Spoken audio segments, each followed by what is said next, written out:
What's up, 49er fans? I'm Jason Aponte. Amon-Ra St. signed a deal with the Detroit Lions. What does this mean for Brandon Aiyuk? Probably not as bad as you think. Let's talk about it. Welcome, everybody. Let's go Niners. My name is Jason Aponte.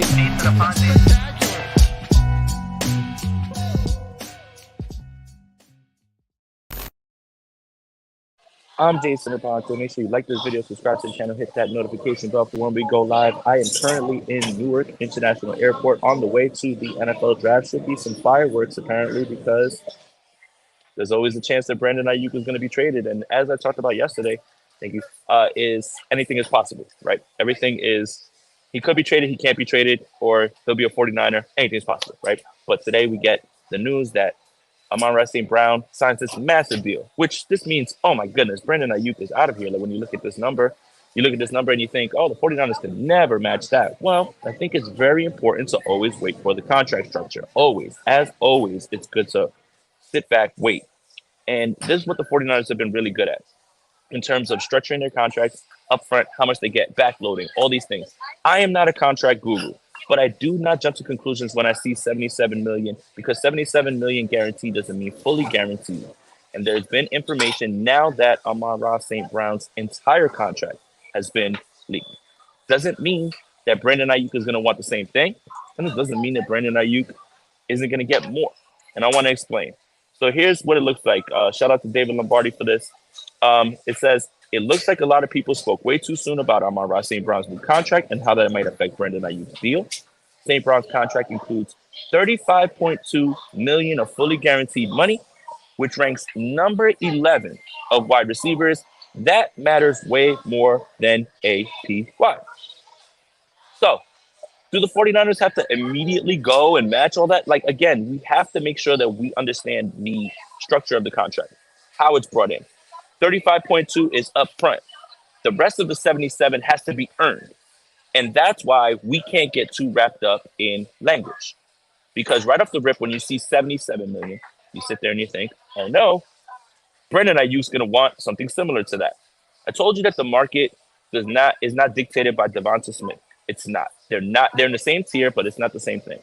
The contract that Brandon Aiyuk was always going to look at is 25 to 30 APY. Always. It was always going to be in that sweet spot somewhere around there.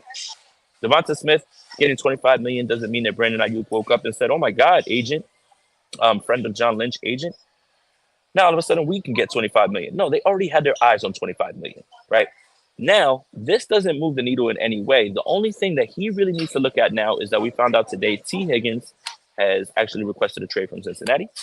And you have CeeDee Lamb and you have Justin Jefferson waiting in the wings. I've said it before. I will say this again. I know this isn't going to come off well, but I will say it. I don't think Brandon Aiyuk is in CeeDee Lamb or Justin Jefferson territory. That's not a slight. That is just the way that I value these receivers and I evaluate them. They are not the same thing, right? Those guys are going to get more money than Brandon Aiyuk. Brandon Aiyuk should look at Amon-Ra St. Brown and say, I want more money than him because I think that's absolutely 100% fair. But if CeeDee Lamb gets a certain amount of money, you think that he's going to be able to go to the 49ers or any team and say, I need more money than CeeDee Lamb.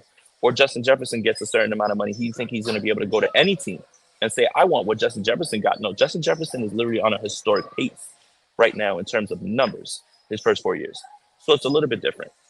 Why say all this? While I'm in the airport waiting to board this plane, I just really wanted to calm the nerves a little bit of 49ers fans who now seem to think that the trade is imminent, which when you listen to people talk, they say, well, it's on the table, but anything's possible. And again, that's classic CYA in terms of I can throw out a report and say, Brandon Aiyuk could be traded. Brandon Aiyuk could stay, but anything's possible. It's literally a way for you to say, well, I did say he was going to stay. Well, I did say he could go, but anything's possible. Like, again, that anything's possible is the part that bothers me the most when it comes to all these reports. But I just really wanted to calm down the nerves a little bit of the Amon-Ra St. Brown thing because I don't think that it has as big of an effect as people believe on Brandon Aiyuk, on the 49ers making the trade. I wanted to talk about one other thing real quick, by the way, and thanks for everybody for tuning in for one of these, quick, shows. Again, I believe we have you know what? Pull up Bay Area Ballers. If the 49ers trade up to 21, who should we draft? It's a great question, Bay Area Baller. I think 20 is where I think it stops with Pittsburgh because their obvious need for receiver.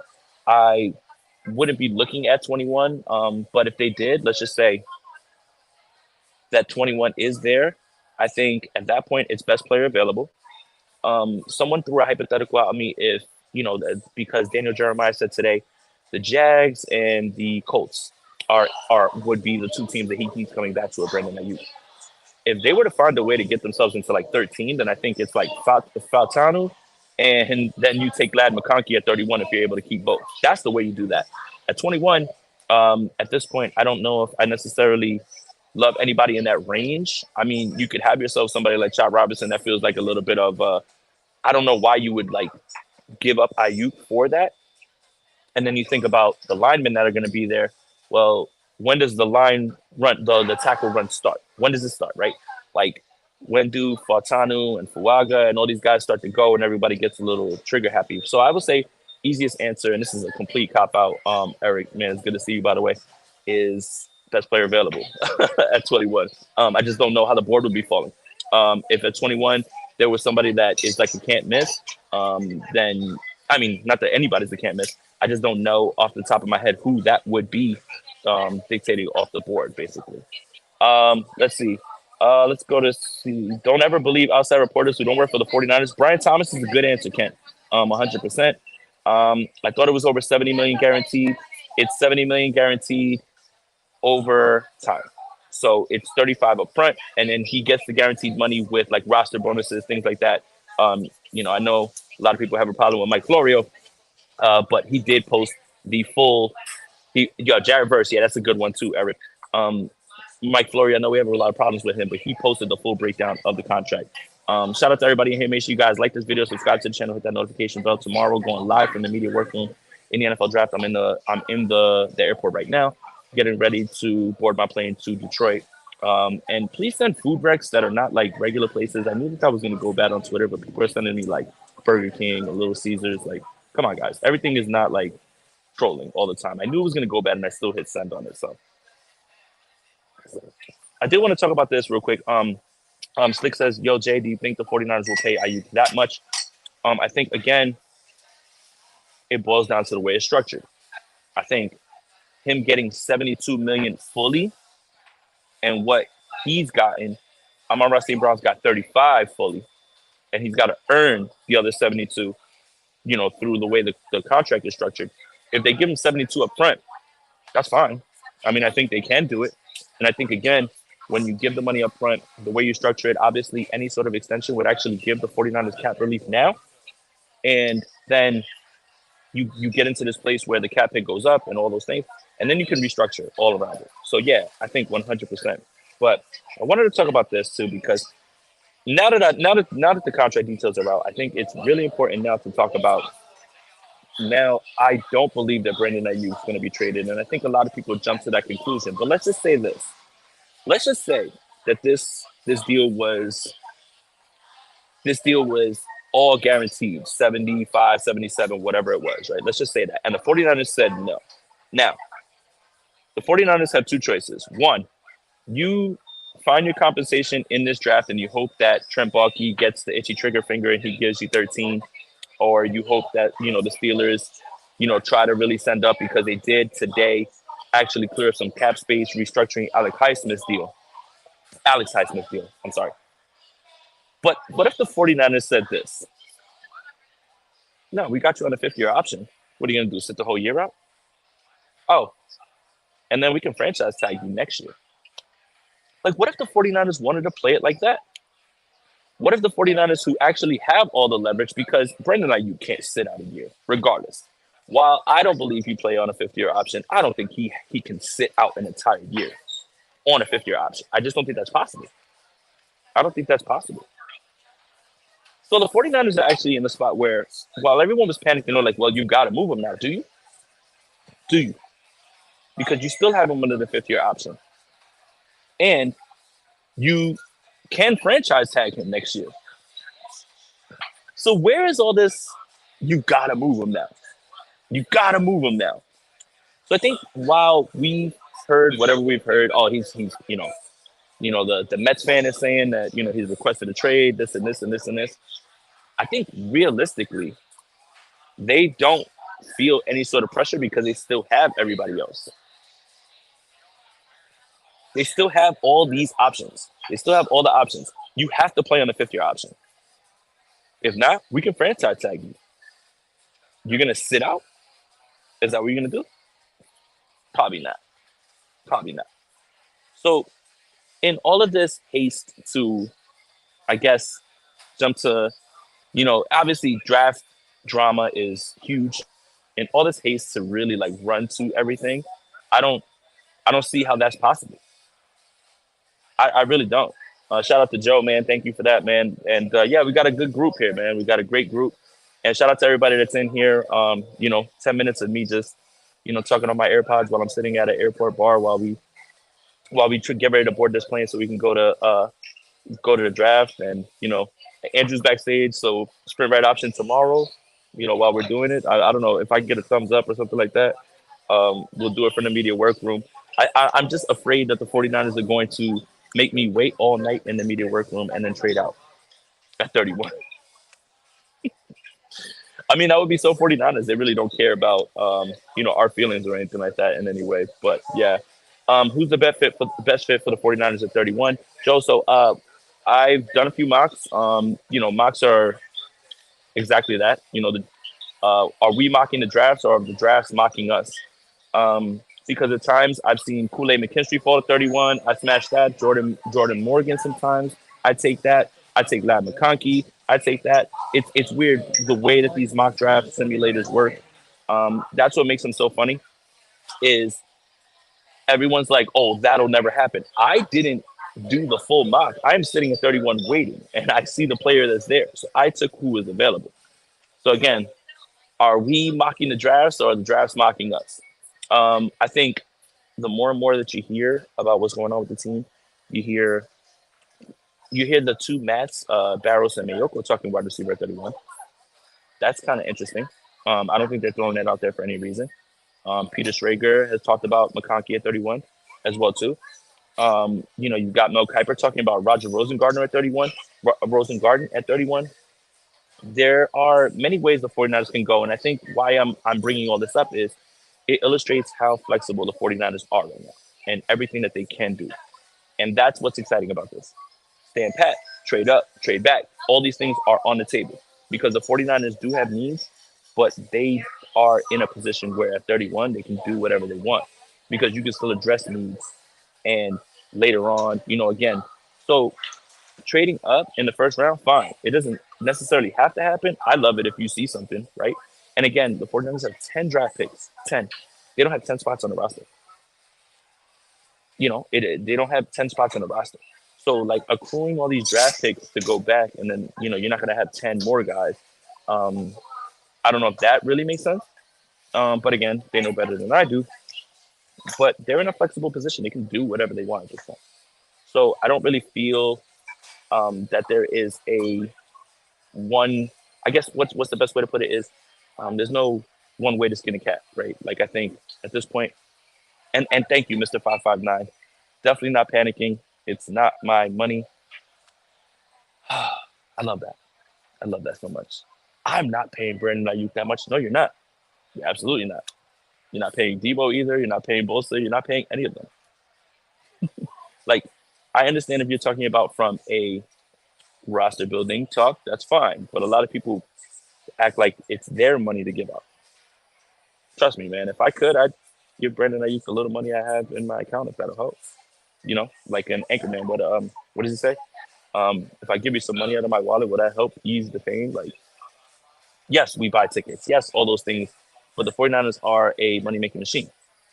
They're the ones who are paying. Like, Jed York and them, right? That's why they moved to Silicon Valley. But thank you for saying that.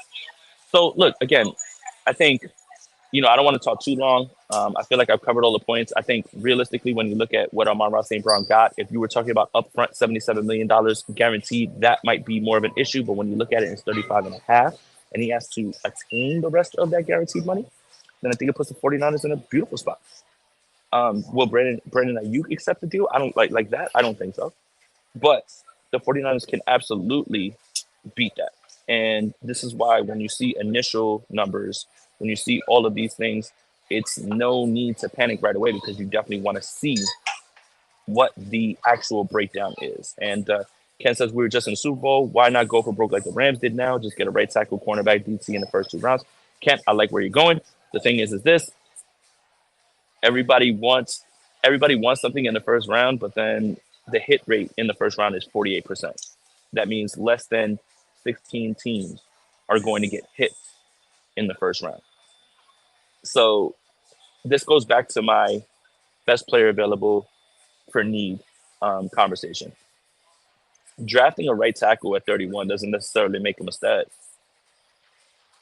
but if you want to address it, you got to find a way to do the hardest thing, which is find value and find a guy in the second or third round if he's going to be better. A lot of people are going to take tackles. This is the deepest tackle class in a long time. So if you're telling me it's the deepest tackle class in a long time, then jamming a need in a 31 it's a lot. It's a lot to say right in right? Like it's got to be best player available. Always best player available with needs in the back of your mind. It's not best player available like, for instance, if you have Patrick Mahomes and you see a quarterback there, you're not going to take a quarterback, clearly, right? Like we're not talking about it in that way. We're talking about best player available while addressing needs. That's the best way to do it. It's if there's a third need, right? Let's just say defensive line is your third need, but the best player available is defensive line. Then you don't overlook that because you have a need and you jam that need into a draft, right? I think we saw that with Kinlaw and Buckner. I think that's why a lot of 49 fans are nervous right now. But it's the strategy is, Darius Robinson's a dog, Mr. 559. Yeah, Darius Robinson's a dog. And I think he fits immediately when it comes to what the 49ers want to do, So again, it can't be drafting for obvious need when there are other things there, right? Like you traded Buckner, you went with Kinlaw, you allowed the Tampa Bay Bucks to jump you for Tristan Wirfs. How good would it have been if the 49ers would have just sat where they were and took Tristan Wirfs and traded DeForest Buckner? Don't you feel way better about that than you do, need for need, defensive tackle for defensive tackle? When you draft for need, you kind of put yourself in a box and you lose sight of the roster construction. And I know a lot of 49er fans don't want to hear this, but, we joke about defensive line being the first pick. It's 100% on the table. 100% on the table. But that doesn't mean that they won't address tackle position, the offensive line throughout the draft, second, third round, those types of things. So I think it's an imperfect science, right? Obviously, everything's a crapshoot. When we talk about the draft, we're talking about hit rate. We're talking about hit rate 48% in the first round. We're talking about it like going in half in the second round, half again in the third, right? The 49ers have done a remarkable job finding fourth, fifth, sixth, seventh rounders. The last pick in the draft, Brock Purdy, literally the only draft pick in that draft that was actually a contributor, was the last pick in the draft with Brock Purdy that year. It's an imperfect science, but I think when you start to put yourself in a box where you need to take a certain position, that's when you find yourself in a problem. Joe says, how are they going to pay both Ward and Lenore if they push back Aiyuk to next season? Well, I'm not saying that they will. I'm still gonna reiterate my initial prediction. This thing plays itself out. CeeDee Lamb, Justin Jefferson, they're waiting for one of those guys to blink first when it comes to who's gonna sign. And then eventually this Aiyuk thing gets wrapped up right around the time of training camp. Javon Kinlaw, I'm sorry. Eric Armstead's money is a post-June 1 cut. June 2nd, that money becomes available. That's extra money. And then you can really go to Aiyuk with that. And I think you're going to see all three of those guys, Aiyuk, JJ, CeeDee, you're going to find them all in that same boat of like getting it done right before training camp. I think they're all trying to I'm not Aiyuk. I think CeeDee and Justin Jefferson are kind of playing chicken with each other, trying to figure out who's going to sign first. This is what I can bring to the table. This is what I can't. With Aiyuk, I think it's just a matter of just freeing up that money. I think the relationship between John Lynch and his agent are fine. Um, I see this playing out the way that it usually does. I don't suspect that he'll miss the entirety of camp like Nick Bosa, but I think it gets done earlier than that. We're trying to grab Trey Hendrickson be out of the picture. I think so. I think so because not only is he making money now, he wants a long-term extension. Um, love the idea. Love the idea. But if I'm not mistaken, and I could be wrong, I think Trey Hendrickson lines up primarily one side on the edge, just one side. He's he's not flexible, right? Like you can't move him around. So you'd have to put someone else in another spot. I don't know how much that would, hinder the idea, but I think of the long-term extension thing is their issue. And I think when you look at what the 49ers have, and obviously Dre Jackson hasn't panned out, they they have a chance right now to get a rotational guy or a guy that can really help. Depends on how this draft falls out. So you can get someone cheap, hope that Chris Costera can develop him and then have him there. So I love the idea because if they go all in and they get Trey Hendrickson, then you really have to win a Super Bowl like this year, like immediately, because things get a little bit hairy after that. And again, we don't know what the future of Trent Williams is going to be. We obviously know that Deebo Samuel, according to Mike Silver, has been assured that nobody's going to move him this year. I didn't think that was ever on the table. That's something that's for next year down the line. But I think again, and Mike, Aiyuk got to go. Niners don't utilize him properly to pay him $30 million. Management already wasted their money on Deebo.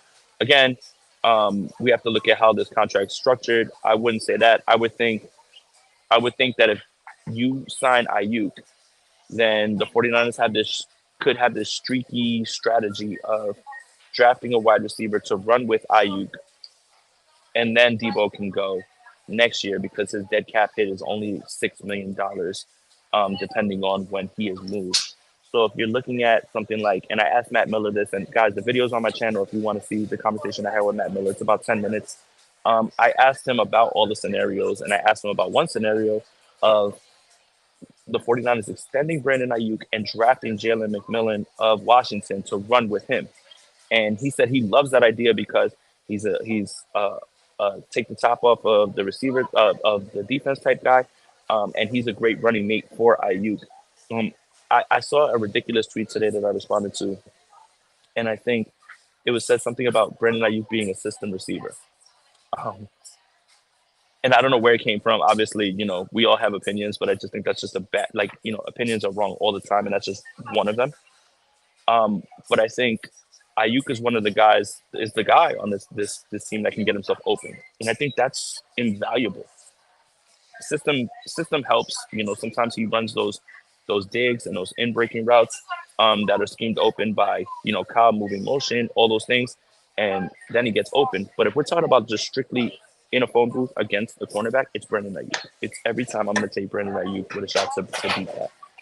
And I think that's invaluable. Separators are like the main thing that I look at when I look at wide receivers, and I look at them and I say, man, that guy is great, right? Regardless of production, he can separate. And separation is key. Being able to get separation on any sort of coverage, press, man, zone, all those things is something that Brandon Aiyuk has. So I don't think Aiyuk got to go. I think there's different ways to skin a cat.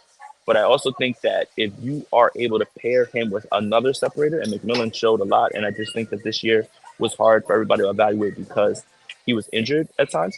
McMillan might be a guy that you can pair with Brandon Aiyuk, and I think a lot of people are okay with that. Again, depends.